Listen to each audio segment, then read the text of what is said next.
This is Aisle 42.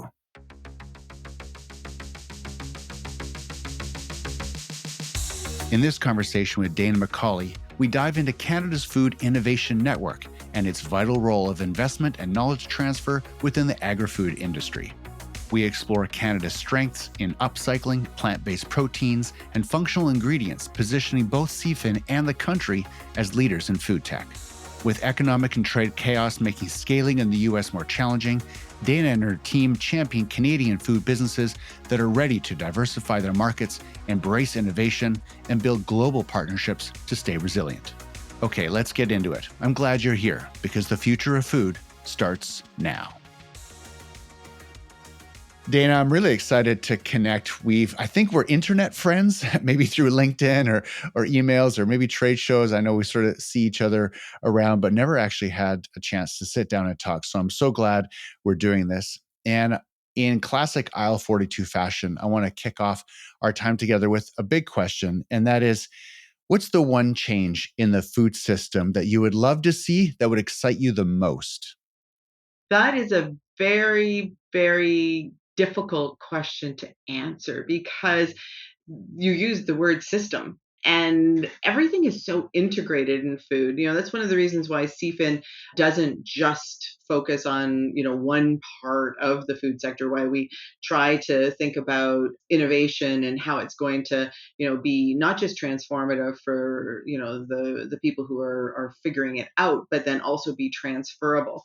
So I think the change would probably be related to that. And that would be to have just more and better knowledge transfer, more people being able to, be inspired and adopt and fast track because of the learnings of what others have done. Because it's not, like back in the day where the grocery store was the grocery store and the restaurant was the restaurant, and the integrations are so cross sector now that it's both exciting and wow, it just means more complex.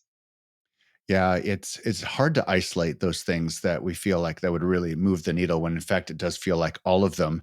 To be honest, that's very on brand for you because when I first started learning about CFIN and everything that you're doing, I felt like I understood it all. And then the more I learned, the more, my eyes were open to all the things you're doing. So why don't you take listeners through a little bit about how you guys support technology driven food innovation, how you support these people, these businesses, these organizations that are leaning into some of the hard places of our food system. Yeah, it's interesting. The CFIN concept is simple, but it's two pronged. So sometimes people are like, "Oh, you do that?" So basically, first and foremost, we are a network. Like that network word in our name is so important because of that knowledge transfer and wanting to bring everybody along together. We want to be able to, make a very big tent that very efficiently forms collaborations and gets the right partners kind of working together. But then, our key thesis and our what we really believe is that all the existing conventional food businesses can benefit from what technology innovators are working on and IP based, food innovators are working on. And so we try to fund projects that de-risk technologies, de-risk trying out new types of ingredients so that we can show the existing food businesses, hey, look at that. You can be more productive and more competitive too if you, can find just a little bit of your precious time to think about how to grow your business that way. And then we also are really trying because we're just getting more and more food tech companies coming into the Canadian ecosystem by the day, but they often are not coming from the food business. So they have so much to learn about what food industry really needs and is willing to pay for. So that's kind of it, from A to Z is that we try to bring everybody together and then we try to support some like best of the best projects to make this, this example of innovation adoption that others can follow. And some of that support is funding. Yeah, absolutely. And when I talk about supporting projects, we can, and we don't have unlimited amounts of money by any means, but we can often, if it's a great project, we can come in and we can give the partners up to 50% of the costs of doing that commercialization, that de-risking of that technology, which is an amazing opportunity for industry. And we are so oversubscribed. When we put out a funding call and we can maybe make 5 or 6 awards, we'll get close to 100 applications. So we really are able to, one, get a really broad perspective of the great ideas out there, and two, we can really reward those who have put in the work and really identified a good value proposition and a really promising kind of technology. And that feels pretty awesome. As it should. It's wonderful. What are some of the standout technologies, some of the groups that you guys have funded and supported that, maybe sort of the average listener or sort of the food curious person might see the connection to what they're buying in the grocery store? It's an interesting question to answer because we've funded over 90 projects so far. And as I say, I'm passionate about all of them. But I, encourage my team, and when we work with the government, we encourage them to allow us to approach the way we do investments on sort of a portfolio basis. So we have things that, they're going to get tested and adopted like that. And then we have others that are, much longer runways. So for instance, we've done a lot of, I think, really exciting work in the cellular food business, not just cellular proteins, but, setting up, for all kinds of future products made on a local basis, including things like coffee and chocolate and that kind of stuff. But that's a long way out, right? We're just at the beginning of that journey. But a couple of things that are relevant to people both working in the food business and when they have, after work, their consumer hat on, that I think might be interesting to talk about.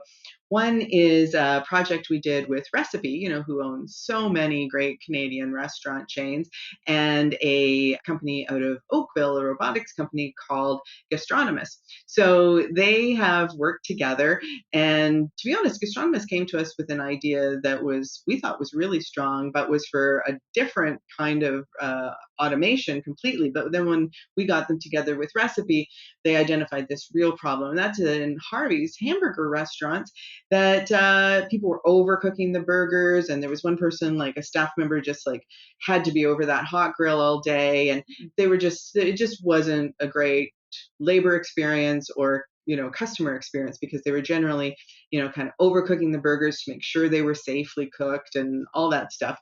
And they developed something called the Chrono Grill, which is now in all kinds of Harvey's restaurants, getting rolled out to many more soon, where you put the patty on the grill, and it knows what kind of patty it is, how long it needs to be cooked. It probes it to make sure it's reached temperature. And now the person working the grill can also step away for a moment and do other things. And the throughput times at drive-throughs are faster, and the burgers are juicier and more delicious, less shrink, all of those things. So business success from so many sides. Do they have a domestic version? I'd love to have that taking care of my food prep at home. I think it would be great. Who knows what's next? I think the Harvey's first grill burgers, writ large, and then maybe they'll get to us. But something you can use at home that is also a really cool innovation that is been tested in coffee shops in Ottawa is food cycle science. They have this home food cycler unit, which was very successful, and you can put all your scraps and stuff into it. It makes breaks it down into compost, and you've got this great soil amendment at home. But they're like, oh, this is good, but the real opportunity is in like the deli department at the grocery store, like I say, a coffee shop. So we help them to work with Bridgehead Coffee in Ottawa to create, it's about the size of like your home dishwasher. And they put all the coffee grounds in there, but they also put in all that compostable stuff like cups and forks and all that kind of thing that in home composters normally wouldn't break down, and even in some municipal composters doesn't. And they've developed this proprietary enzyme that goes into this mixture, and in 24 hours they've got not stuff that they have to throw away, but something they can sell to garden centers and et cetera. So those are a couple of really practical projects that have just, in the time it took for the projects to happen, got to market and are actually scaling. That's so cool. And a home for my plant-based fork that I put sometimes in my daughter's lunch. Yeah, where you're like, no, I Exactly. don't see this breaking down anytime soon. That's a really interesting innovation. You spoke about the network, and I see in behind you there the Yodel poster. And I have to admit, when given my place in the food space, there's times where when I'm on Yodel, where I kind of don't feel like I belong, and that's just because of the nature of like someone going deep on some ingredient or some piece of machinery. I'm like, I don't have anything to say about those things, but I'm always try to be there as much as I can. I have heard countless times, and it's usually on places like LinkedIn where I hear it, where someone's having a conversation about something that they need, and someone will say, "Drop it on Yodel, you're going to get the help you need," or some version of that mantra. That's awesome. I'm glad you're seeing that. That's big. You made my day. It's simply because sometimes LinkedIn can be a great spot, but what you guys have done with Yodel really does create a very focused network of people that are there and eager to help. And there isn't sort of as many people lurking in the bushes to sort of, try to, I don't know, there's a little bit of predatorial action when it kind of goes out in sort of more of those public spaces. So I just want to say from an industry perspective, I hear people talking about Yodel in a way that I think is a testimony to your team's passion around building up that network. But my question for you is, that network that I see, on the sort of the peripheral on Yodel, what has it meant to your team to know that there are thousands of food professionals and innovators and people in the supply chain that are keeping tabs on each other and are eager to jump in and help each other? Well, it's interesting, right? Because you think of business as, so competitive, and you got to keep your secrets, trade secrets, of course, being such a common term. And yes, there's obviously, you don't want to put your complete business plan out there in front of people, but it is very heartening to see how much sharing there is. And to me, the definition of community isn't just, a group like CFIN putting things out there on a buffet, like, here, come and get this information. Here, use our resource finder. Here, use our funding finder. A real community does share. And it was about 6 months into Yodel where we started to see people going, oh, well, I can help. And that was like such an amazing turning point and made us really realize that, yeah, people who get into the food business generally by choice, and they are about, sharing and improving, and because there's so many entrepreneurial food businesses in Canada, like 90% of the food manufacturers in Canada and restaurants in Canada are run by, teams of less than 10 people. And because of that, it really is, good neighbors make good neighborhoods kind of a vibe on Yodel. So I don't know if it could work in all geographies, but interestingly, people are noticing internationally, and we're getting all kinds of inbound requests: New Zealand, South Africa, Japan, Spain, asking us how we did what we did. And we're excited. We're going to try in 2025 to work with a couple of them and test out how an international Yodel, even if it's just a community on our actual platform we have now, how that might work. So it'll be fun to see if this is a uniquely Canadian phenomena, or if we can replicate it. That'd be interesting to see that roll out. From a sustainability standpoint, what are some of the ways that your team is kind of governed or guided, if you will, around these innovations, these, whether it's technology or some sort of play that's out of the norm? I feel like there's, whether it's environmental or it's consumer focused, there's ways that you guys are leaning into the sustainability space around just driving impact through technology. What are some of the decisions you guys are making right now that you feel like are really leaning into some of the hard places of sustainability? It's been interesting to see because, we're an economic development entity, right? So there's food systems entities like the Arrow Food Institute and Food Tank and the FAO, and they do super important work, and we have strong ties with all of them. But ultimately, we're trying to grow Canada's GDP, grow the tax base, and create jobs. And what's been really kind of, I don't know, I guess in a way elegant to see is that so many of the opportunities to make your business more efficient and profitable come from figuring out what to do with your waste. And so a lot of what, in academic papers is called side stream valorization, which is just, like, what are we going to do with this? Right now we pay to get rid of it, or it's a problem. Those kinds of projects are really satisfying. So a company out of British Columbia called Crush Dynamics, who is blowing up and is one of our ultimate recipients of funding, they're perfect examples. So, as you know, the wine industry in BC has been like, oh my God, between fires and frost and freezing, it's been a debacle of fire and ice for them the last few years. I heard actually that over 100 wineries are for sale in BC right now. And so what Crush is doing is they're helping them to, find another revenue stream. So they take the waste from the wineries. They obviously pay for it. And then they use a proprietary type of process that includes fermentation.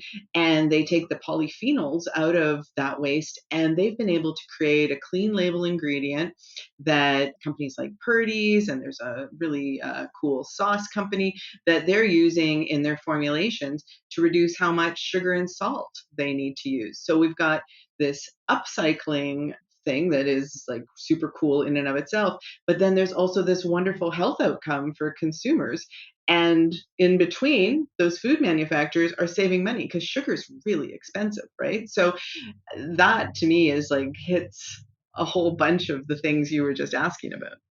I love it. Yeah, Crush Dynamics is a great example. I'm really glad you highlighted them. I think that type of innovation right at the source of sort of like, the processing of the organic ingredients and, the wine and just turning it into something beautiful is it's really, really great.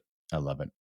Well, and it's just great, right? Because everybody wins. Like Crush is in the middle developing something new. That's awesome. But then every one of the partners is like nobody's losing there, and the earth and certainly Canadian economy are benefiting too.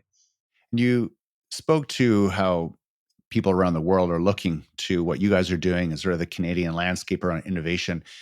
What kind of opportunities do you see coming down the pike? Are Canadian innovators in the food space, are they getting leaned on more and more internationally? What's the temperature out there? So yeah, it's a really timely question. We have our first ever food tech ecosystem report dropping very soon. And in it, we have identified three domains where Canada is particularly regarded already. One is in upcycling, another is in plant based proteins, and the other is in this functional ingredient space. And Canada's already made a reputation internationally there.